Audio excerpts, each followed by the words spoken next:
friends sitting here.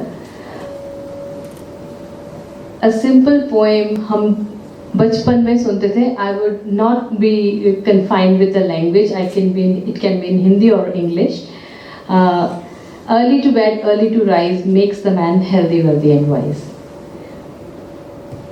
As I am a Vastu Grandmaster, Preeti Singh, and my profession is architect, and my topic is why is Vastu Shastra so important for architects and interior designers. And now I will come to the poem. Wellness of dwellness. What is dwellness? Dwellness is a dwelling is a place where you reside.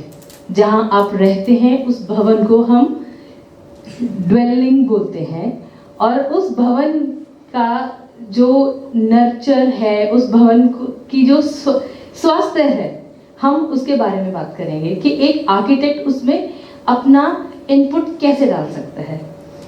Wellness of ड्वेलनेस, भवन का स्वास्थ्य. तो जब भी हम घर design करते हैं तो आर्किटेक्ट्स नॉलेज नहीं रखते हैं कि वास्तु क्या है.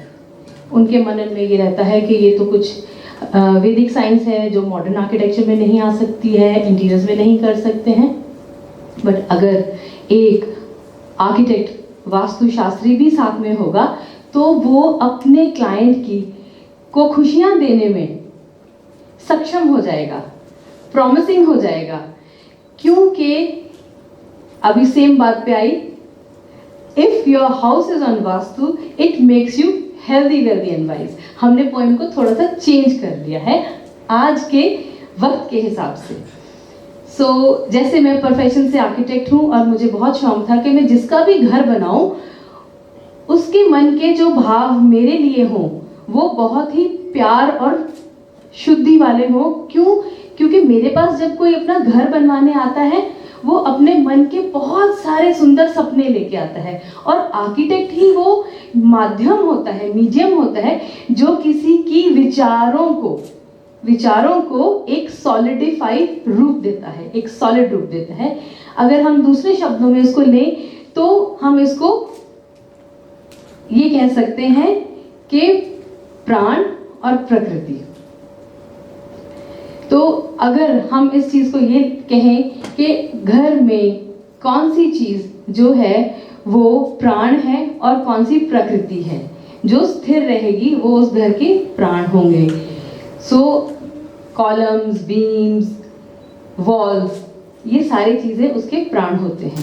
जैसे पुरुष और प्रकृति के मिलन से बहुत सुंदर प्रकृति का निर्माण होता है, ऐसे ही अगर एक आर्किटेक्ट वास्तुकार हो तो बहुत सुंदर प्रकृति का निर्माण, बहुत सुंदर भवन का निर्माण हो सकता है, और उस भवन की जो प्रकृति है वो भी अति सुंदर और सहज और अच्छे गुणों वाली होगी. अब इस बात पे आते हैं कि आर्किटेक्ट को उसमें रोल क्या है. आर्किटेक्ट तो घर डिजाइन कर देता है, वास्तु का क्या रोल है. असल में तो वास्तु कला ही जो है वो आर्किटेक्चर की मूल है.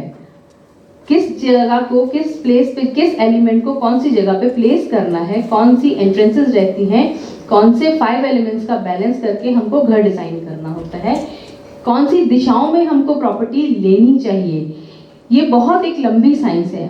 कुछ लोग ये कहते हैं कि ये बहुत दृढ़ है, बहुत रिजिड साइंस है.